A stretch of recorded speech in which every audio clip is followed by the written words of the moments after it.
Bienvenidos, un gusto de saludarlos a este programa, El Ciudadano Germán Conversa con, de mi canal de YouTube, profe Germán Sangüesa Muñoz. En esta ocasión, en esta quinta entrevista de este programa, vamos a entrevistar a un hombre del mundo de la academia, de la historia, de la sociología, y obviamente vamos a hacer una pequeña referenciación de él y vamos a entrar en nuestra entrevista. Se trata de un bachiller en Ciencias Sociales y Humanidades y licenciado en Historia por la Universidad Diego Portales. También posee un magíster en Historia, mención Chile, por la Universidad de Santiago de Chile. Actualmente es candidato a doctor en Sociología por la Universidad Alberto Hurtado, con la tesis titulada Análisis sociológico histórico de los discursos políticos de los intelectuales de derecha neoliberal en Chile entre 1973 y 2020. Ha sido profesor de Historia Social Contemporánea en la Universidad Católica Silva Enrique, donde tuve el honor de conocerlo, de Historia de América Latina y Chile siglo XX en la Universidad Diego Portales, Universidad Central y Universidad Alberto Hurtado. También ha sido editor de la revista Cultura y Religión del Instituto de Estudios Internacionales de la Universidad Arturo Prat y actualmente dicta el curso de Historia General de América Latina en la Facultad de Ciencias Físicas y Matemáticas de la Universidad de Chile. También es coautor del libro El Chile de hoy y del mañana, publicado el año 2020 por Ediciones On Demand, donde me tocó también ser parte de ese lindo proyecto. Así que a todos presentamos a Fabián Bustamante Holguín. Fabián, un gusto de saludarlo. Hola Germán, buenas noches y muchas gracias por la invitación. Un agrado estar contigo. Fabián, antes de entrar en materia propia de tus temas académicos, de lo que queremos conversar contigo, ¿nos podrías relatar brevemente cómo has vivido tú como un ciudadano chileno de este país, este periodo de pandemia, tu familia? ¿Nos podrías hablar un poquito de ese tema? Bueno, en la actualidad he estado muy bien de salud. Ah, Sin embargo, el año pasado, a finales de septiembre, estuve enfermo, decaído, eh, y tengo la impresión que tuve COVID-19, Ya, porque hubo una semana que perdí el olfato, no podía oler las cosas y bueno, estaba bastante preocupado porque tenía dolor de cabeza, tenía dolor de garganta, tenía malestar en general que me duraron aproximadamente 2 semanas y eso fue motivo de consulta médica, incluso hice una telemedicina, teleconsulta como le llaman, claro. preguntando un poco de lo, digamos, qué podría ser y bueno, el doctor me dijo que el único virus que había en ese entonces en el ambiente era el coronavirus. Y por tanto, bueno, me aguanté 2 semanas. Yo dije, bueno, si ya empiezo con malestares más graves, voy a tener que tomar un taxi e irme a una clínica Correcto. con el miedo de quizá a lo mejor contagiar a alguien. Entonces, ese era Entiendo. mi principal problema. Tenía un problema ahí ético y moral importante, no quería que nadie se contagiara, pero afortunadamente ya pasó y bueno, mi señora también estuvo también un poco con síntomas menos graves, ¿no? Más leves, pero afortunadamente ya estoy bien, sí, trabajando bueno, online en la Universidad de Chile, también estuve en el Alberto Hurtado, y escribiendo mi tesis también doctoral. Claro, Y es bastante pesado en realidad, ha sido una cosa muy agotadora psicológicamente hablando. entiendo. Bueno, por un lado, compartimos esa condición de lo pesado que es llevar este proceso, pero también nos alegramos mucho de que estés bien de salud y tu familia también. Entrando Exactamente. ahora al foco de la conversación de tu trayectoria académica, ¿nos podrías decir brevemente en qué se centran tus temas de investigación actual? Bueno, mis temas de investigación versan sobre las derechas en mi tesis de magíster en historia en la Universidad de Santiago. abordé la extrema derecha católica desde el punto de vista de lo que se conoce como contextualismo radical del historiador británico Kenton Skinner, esa extrema derecha católica estuvo materializada en dos revistas. Una era Fiducia, donde en su juventud escribió Jaime Guzmán, que fue el intelectual orgánico de esta arquitectura político-institucional que tenemos en la actualidad, y la revista Tizona. Ambas eran revistas integristas católicas, las cuales contribuyeron discursivamente a la justificación del golpe de Estado de 1973. Entonces, eso fue mi primera incursión sobre el estudio de las derechas. Asimismo, también he escrito artículos sobre el Opus Dei, uno precisamente en la revista Cultura y Religión de la Universidad Arturo Prat, y el otro en coautoría con un sociólogo, Javier Romero, que también fue profesor de la Universidad Católica Silva Enrique, que extendíamos este aspecto religioso en la justificación más bien, digamos, religiosa del capitalismo dependiente chileno a partir de la intromisión del Opus Dei en los cuadros empresariales, luego de la venida de Escrivá de Balaguer en 1974, en plena dictadura cívico-militar. Entonces, mi entrada a la derecha fue a partir de lo religioso. Yo había estudiado también otros temas, más bien las comunidades eclesiales de base en mi tesis de licenciatura, y ahí hice toda una travesía que me llevó a los sectores católicos más conservadores. Y ahora mismo estoy redactando mi tesis doctoral sobre el discurso político de la derecha neoliberal, que ahí me alejé un poco de lo religioso, Okay. y que más bien considero que el discurso político de la derecha neoliberal es un discurso híbrido, vale decir que se nutre de otras tradiciones de pensamiento de la derecha chilena, aparte de la del neoliberalismo, que son corporativismo católico y nacionalismo. Entonces, esa síntesis conservadora que en algún momento habló a Carlos Ruiz y Renato Cristi, pues yo lo intento analizar, eh, digamos, sociológicamente, a partir de análisis sociológico del discurso, eh, aunque esa síntesis conservadora no es precisamente de la época de la dictadura, sino que viene desde mucho antes, desde, digamos, experimentándose de la época de la Unidad Popular, y sobre todo en algunas revistas como Portada, donde se aglutinaron economistas neoliberales, corporativistas católicos, intelectuales tales como Jaime Zaguirre, historiador, miembros del Opus Dei y algunos personeros del Partido Nacional, ¿no? Entonces actualmente mi interés está en la conjunción entre esta tradición de pensamiento neoliberal y lo que he denominado como tipo ideal, al estilo weberiano, Deberían, como claro. derecha ultraconservadora radical.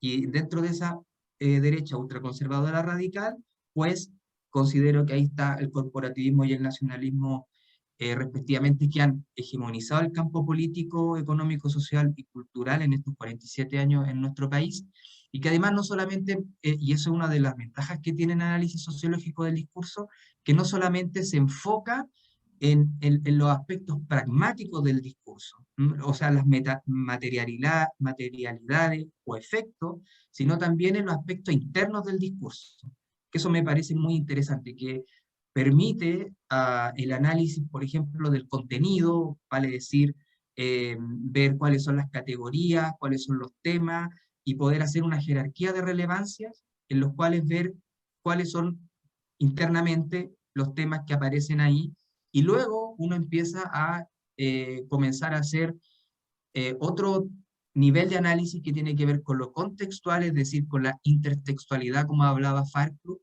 es decir, si los discursos están vinculados con otros, ¿no? O si están respondiendo a otros discursos, la interpretación sociológica, que tiene que ver más bien con qué es lo que están haciendo los sujetos cuando están señalando algo. Es decir, si el sujeto, por ejemplo, tiene algún tipo, cuál es el grado de conocimiento que tiene el sujeto del entorno, cuál es la visión de mundo que tiene. Y ahí, por ejemplo, el concepto de hábitus de Bourdieu calza perfectamente para poder realizar esa interpretación. Y en ese sentido, en esa línea argumentativa profunda que ha sido parte de tus estudios en estos años, tú escribiste en el segundo capítulo del libro El Chile de hoy y el mañana, un libro justamente asociado a un análisis de la derecha de parte de tu trabajo. Y a muchos les llamó la atención, ya que el libro ha sido publicado en formato electrónico y en formato físico, que tú usas un concepto de la cultura de la decencia en la derecha chilena. Me gustaría que a la audiencia le pudieras explicar de dónde nace ese concepto y qué es lo que querías tú establecer como topic center para ese argumento que está en el libro del Chile de hoy y del mañana. Bueno, el concepto de cultura de la decencia lo aprendí, lo escuché por primera vez en una de las lecturas del doctorado, en un curso del profesor Omar Aguilar, que es sociólogo y que teníamos un curso de estratificación social, un curso bien pesado. En realidad nunca me imaginé tener un curso así, pero la verdad es que aprendí un montón. Ya. Y resulta que yo tenía que hacer un trabajo final y le pregunté a él, bueno, que tenía ganas de poder hacer algún nexo digamos, ligar el tema de estratificación social con la derecha, que eran mis temas o mi tema, que es lo que yo he desarrollado en estos últimos años. Y ahí di con el texto de los sociólogos Javier Martín y Margarita Palacio, quienes publicaron un estudio el año 1996 que se titulaba Informe sobre la decencia, la diferencia estamental.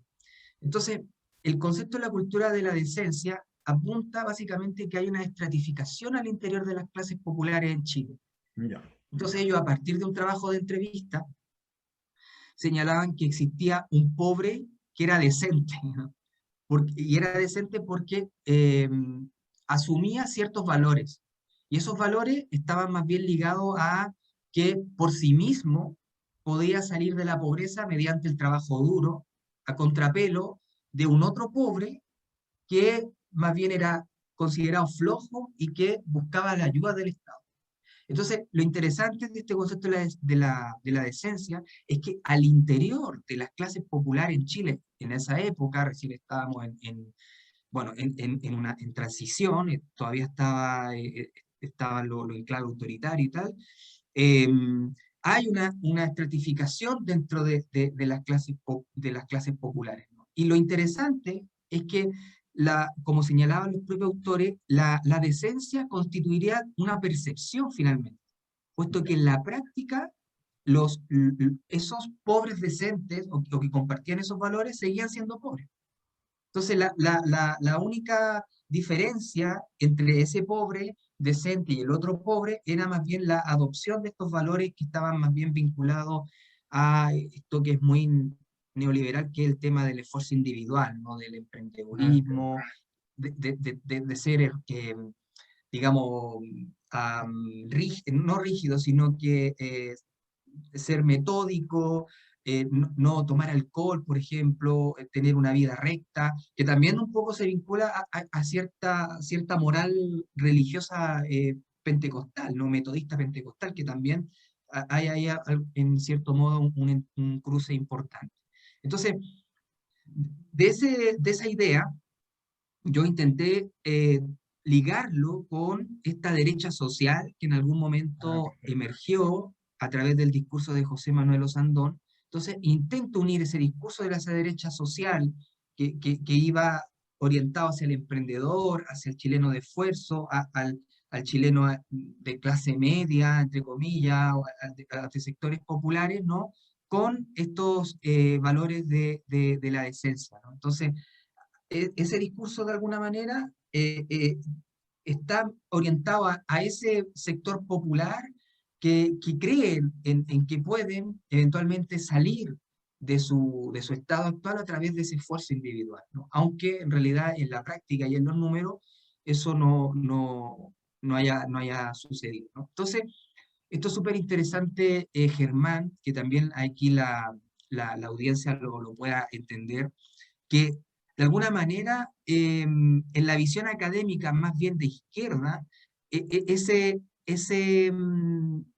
sujeto popular que cree en estos valores sería como una suerte del facho pobre, en realidad. Es Entiendo. como el facho que está como alienado, que se compra, ¿no es cierto?, ese discurso de lo de empresario, del esfuerzo individual, del emprendedurismo, ¿no?, de que se puede salir adelante, aunque efectivamente esos términos no, en términos estadísticos eso no se hace. Y por tanto, bueno, resulta que de alguna manera ahí hay que un poco trunco en el artículo, porque finalmente Osandón luego cae en desgracia. Primero se debilita él en su derecha social porque apoya al presidente Sebastián Piñera, que es lo contrario a su discurso, y en segundo lugar que está acusado recientemente, creo, de tráfico de influencia en su contra. Claro, que hay un Entonces, proceso judicial. Correcto. exacto, entonces quien yo creo que está recogiendo ese discurso, esa derecha social, creo que es Mario Desbordes, Mm, aunque evidentemente está en veremos, porque creo que esa derecha social en Chile, dentro del campo de la derecha chilena, es bastante minoritaria, porque lo que prima en la derecha chilena es lo que en algún momento Jovino Novoa denominó la derecha Chicago gremialista, que ujú, actualmente está en el gobierno. correcto. Y en ese sentido, Fabián, para ir redondeando la entrevista asociada a tu tema de investigación, cíclicamente se ve, por ejemplo, en América Latina ciertos virajes, en algún momento viraje hacia la centroizquierda, ¿cierto? O otro tipo de discurso. Y en un momento también América Latina hizo un viraje hacia la derecha, que vino en distintos países, ¿cierto? Y bueno, ahora nos enfrentamos a un nuevo escenario electoral en Chile en octubre, es la primera vuelta, nunca se sabe si hay una segunda vuelta, pero lo más probable que sí. Y hay una especie de contradicción que a mí me gustaría preguntarte. ¿Por qué contradicción? Porque desde luego se habla de que este gobierno ha sido probablemente el más débil desde la vuelta a la democracia, un gobierno de derecha, pero por otro lado uno ve en las encuestas cómo se van posicionando ciertos candidatos, y un candidato muy posicionado es Joaquín Lavín, que también representa, si bien es cierto, no a la derecha del presidente Piñera, pero sí a una derecha como tú la planteas. Entonces, en ese sentido, nos gustaría en tu calidad de experto escuchar qué podría ocurrir con esa contradicción y cómo ves tú el escenario electoral para octubre respecto a la posibilidad eventual de que la derecha siga gobernando, quizás no en una nomenclatura al estilo Piñera, pero sí 4 años más con otro gobernante de sus filas. ¿Cómo lo ves tú como ciudadano y como experto en estos temas de investigación? Una de las preguntas más difíciles de responder, ¿no? Claro, Lo cierto es que estamos ante un cambio político, social y cultural extremadamente grande en Chile. Lo cierto es que el orden neoliberal sigue funcionando, ¿no? Y esto también es, aquí uno puede abrir un poco la discusión, porque mientras, por una parte, como lo han dicho algunos expertos, incluso en la televisión, como dice Mirko Macari, que el sistema político chileno está en descomposición, ¿no? Yo posiblemente lo creo, ¿no? Hay un proceso como de desinstitucionalización, como un concepto bien sociológico, como que estamos transitando hacia hacia otro orden, ¿no? correcto. Pero eso en el ámbito político, pero en el ámbito económico la cosa sigue funcionando y pareciera ser bastante bien, porque si tú ves la encuesta, los millonarios en Chile están ganando muchísimo dinero, mucho dinero, han ganado Claro, para mucho. ellos bien, sí. Entonces, en ese sentido, uno podría ocupar el concepto del sociólogo chileno Antonio Cortés Terzi, Ujú. este concepto del circuito institucional del poder, ¿no? Ya, Entonces, todo este entramado, digamos, Fuerza Armada, Iglesia incluso, empresario, etcétera, sigue funcionando muy bien. Es como el poder por fuera, digamos, el claro. poder por fuera en Chile está sin crisis en realidad, ¿no? Ese es es un dato, ¿no? O sea, aquí hay gente que la crisis no le está haciendo tanto rasguño, ¿no? Y están intentando establecer diferentes estrategias para poder, digamos, esquivar un poco el problema, ¿no? Pero lo cierto es que ellos están intactos. Esto es súper interesante porque eh, em, hay teorías de la élite en Chile que han, más bien plantean en términos generales que, que la élite chilena está casi incólume desde la época de la independencia hasta ahora. En algún momento Alberto Mayol escribió un libro, no sé si en el 2010, 2014, no me acuerdo bien, pero decía algo así como La muerte de la élite, ¿no? Claro. A partir, ¿no es cierto?, del movimiento estudiantil, pero en El boom del realidad modelo, claro. claro, y en realidad, pues, Mm, pues el estallido o sea, no le hizo mayores rasguños, ¿no? Y ahora resulta que en esta crisis yo, yo creo que tampoco, ¿no? O sea, no creo que haya digamos, al poder real en Chile, no creo que haya un verdadero cambio. Creo que en el ámbito político puede existir, pero en el poder por fuera, pues no, o sea, entiendo. vamos a camino a cambiar la constitución vigente que tiene, por ciertos rasgos corporativistas católicos, nacionalistas, que está redactada en un contexto de Guerra Fría, que está completamente desfasada con los problemas que vive actualmente en nuestro país, sí, pero el cambio de constitución, si es que realmente ocurre, ¿no? Chile también es una sociedad bastante conservadora, es, digamos, un primer camino hacia un cambio verdadero. ¿No? O Claro, sea, el primer paso, ¿no? Porque luego van a venir las presidenciales e independiente de quién sea el presidente, tendría que respetar la nueva constitución claro, no si más es que está constitucional. ahí aprobada. Y si no se aprueba una nueva constitución, vamos a tener un problema estructural bastante grande, ¿no? O sea, eso sería como una primera parte de mi respuesta. Ahora, con respecto a las derechas, que es mi tema de investigación, Claro. está complicado porque sus candidatos no plantean un modelo económico alternativo al actual. O Correcto. sea, Mario Desbordes eh, plantea, ¿no es cierto?, entre este eje Estado-mercado, como señala la profesora Estefania Lenda, bueno, es más una sensibilidad más solidaria, ¿no? Como que el Estado tiene que ayudar, ¿no es cierto?, en algunas cosas, pero, pero su propuesta no tiene el beneplácito total de su partido, que es Renovación Claro. Nacional. No tiene el beneplácito, tiene el apoyo de quizás de algunos cuantos, que está, digamos, apoyado intelectualmente por Hugo Herrera, que me parece que es un intelectual muy interesante que tiene actualmente la derecha. Entonces, ahí en ese sentido, claro, es continuar con el modelo capitalista, por así decirlo, Claro. dependiente, extractivista, pero quizás con un poco algo similar al estado de bienestar, ¿no?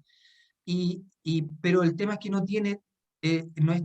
hay una totalidad en su partido para esa vía. Y la otra, la de Lavín, es básicamente él no tiene pretensiones de modificar el modelo, claramente. O sea, él utiliza diversas estrategias, como han estudiado diversos sociólogos y cientistas políticos, que él siempre establece una nueva forma de hacer política, empezó a hacer como tuvo elementos un poco populistas para acercarse básicamente a captar votos de las clases sociales más bajas de este país, ¿no? O sea, eso con respecto a la derecha. Y, y si se me permite, Germán, Por supuesto. con respecto a la izquierda yo la veo totalmente desorientada, ¿no? Pienso Desfragmentado. que la izquierda y el movimiento social, hay primero una enorme heterogeneidad, creo que hay grupos que van desde la órbita estudiantil, el que es el que tiene el que ha tenido una fuerza preponderante dentro del movimiento social chileno, que ha impulsado todos los cambios que nosotros hemos experimentado, pero también hay otros grupos diferentes, por ejemplo el de la producción, o sea, gente ligada al trabajo, ¿no? Que eso está como bastante despojado un poco, como bien aislado. Por ejemplo, a veces pienso en la gente que trabaja en el sector de servicio, aseo, técnicos computacionales, vendedores de mall, que no tienen sindicato algunos, o tienen muy poco, también culpa de los sindicatos que para poder entrar es medio complejo, piden una serie de requisitos, la CUT y tal, pero, por ejemplo, ese sector está súper aislado y es una fuerza axial del modelo porque es el centro de valor más dinámico que tiene el neoliberalismo chileno. Correcto. Entonces, y ahí, por ejemplo, si te das cuenta, la izquierda no tiene un discurso hacia esos sectores que son la mayoría, los vendedores de mall, los que están en el delivery, Correcto. que la mayoría son extranjeros. Entonces, creo que hay muchas fracciones sociales muy heterogéneas y de los cuales todavía la izquierda no logra unar ello en torno a algún proyecto político emancipador. Entonces, aquí hay unas cosas que se repiten en la historia. Es lo mismo que le ocurrió en algún momento a la Unidad Popular. La Unidad Popular tuvo precisamente, aparte de todos los problemas que nosotros conocemos, Correcto. bueno, el imperialismo norteamericano, la derecha, la CIA, el Mercurio, pero también al interior de la Unidad Popular existían problemas porque la Unidad Popular no fue capaz de poder agrupar a fuerzas sociales que eran completamente heterogéneas. Y hoy por hoy está sucediendo exactamente lo mismo. Por tanto, la pregunta, ¿cómo veo el tema presidencial para poder responder a su pregunta, Germán? Creo que estamos en un proceso abierto y por lo tanto no hay respuesta aún. Claro, justamente en esa síntesis que usted lo plantea muy bien de esta incertidumbre, este escenario que todavía no encaja del todo. Para ir terminando la entrevista, ¿tú crees que es mejor que estos dos grandes bloques o tres grandes bloques hagan ejercicios de primaria para consolidar un solo candidato que vaya a la papeleta de octubre? ¿O tú piensas en tu opinión de que sería mejor que todos los precandidatos fueran a la primera papeleta de octubre como una especie de primaria muy abierta donde participen más de 7 millones de ciudadanos y que de ahí se elijan los dos candidatos con más fuerza? ¿Qué crees tú que en este Chile actual podría ser un ejercicio desde el punto de vista de la participación? Más que nada, pensando en que ninguno de nosotros tenemos una bolita de cristal sabiendo cuál fórmula podría ser mejor. Más que nada desde los discursos, en este caso, de la variedad de discursos de la derecha, por ejemplo. Eh, yo pienso que la política chilena está sumamente individualizada, Germán. Ve tú todos los conflictos que tiene, por ejemplo, la derecha en torno a sus propios candidatos, o sea, no son capaces de ponerse de acuerdo en un solo discurso unitario. Por ejemplo, está Sichel, Exacto. que está apoyado por un grupo de empresarios, está Lavín, está Mario Desbordes, creo que está también José Antonio Kast, Exacto. y si tú ves, Está Briones todos también, tienen, el ex ministro de Hacienda. Ignacio Briones también, Matei está ahí también lidiando un cupo eventual. y si te das cuenta, ningún político, todos tienen sus propios intereses, están cada uno planteando sus temas, cosas bien bastante particulares, pero, pero o sea, con ese ejemplo, Ujú. yo veo difícil que exista como una primaria previa para elegir a un solo candidato Entiendo. presidencial. Lo veo súper difícil por esto mismo, o sea, Correcto. que entre ellos se han dicho cosas en la prensa, a veces cosas bastante fuertes, que hacen que la política se desacredite, ¿no? Correcto. Finalmente, y finalmente lo consiguen, porque cuando la política empieza a adquirir una estética fea, la gente, el mensaje que le llega a la gente es decir, no te metas en política, como dijo el general Francisco Franco. Entonces, finalmente, ¿qué queda? Que, bueno, la política es un montón de gente que se está peleando, que no contribuye en nada, que ganan salario y que por tanto es una forma de corrupción, etcétera. Y si tú haces una encuesta así aleatoria a la gente, te vas a encontrar con una grandísima decepción, básicamente todos los presidenciales, ¿no? Eso podríamos decir. Por ejemplo, en la misma izquierda también hay disputas, ¿no? O sea, Boric, está Jadwe, está Pamela Giles, ¿no? Claro. Estamos, quizás como decía Cristóbal Rovira hace mucho tiempo en una entrevista en un diario en el Perú, ¿Ya? hablaba de que posiblemente estemos ante un momento populista, ¿no? Nos estemos enfrentando un momento populista, que es populismo en una categoría bastante grande, amplia. Alfredo Yoñán dice que ya por favor no utilicemos nunca más el concepto populismo porque Sí, en la pelea con está, Víctor Kaiser, correcto. sí, está harto de ese concepto, utilicemos otra categoría, pero lo cierto es que estamos en un momento populista en donde efectivamente puede emerger un discurso dicotómico en el que hay un sujeto que empieza como a aglutinar una serie de cadenas ahí en torno al concepto pueblo versus una élite. O sea, puede que eso ocurra en realidad y empecemos a experimentar una serie de características de ese tipo.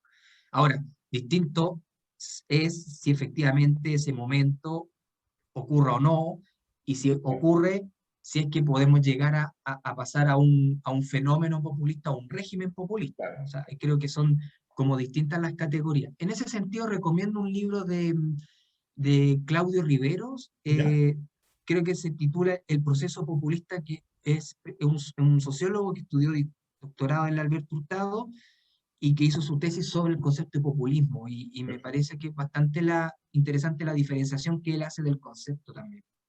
Perfecto. Bueno, la verdad, Fabián, ha sido muy satisfactoria y muy provechosa esta entrevista, pensando en tu área de expertise, en la contingencia. Obviamente nos gustaría seguir plasmándola, pero obviamente también queda la invitación para próximas entrevistas, pensando en un escenario post convención constitucional y cuando ya se acerque las elecciones presidenciales, ¿cierto? Así que queremos agradecerte tu gentileza de haber estado con nosotros y a todo el público que va a ver esta entrevista, que sigan mi canal de YouTube, Profe Germán Sangüesa Muñoz. Esta entrevista va a estar disponible, ¿cierto? Siempre.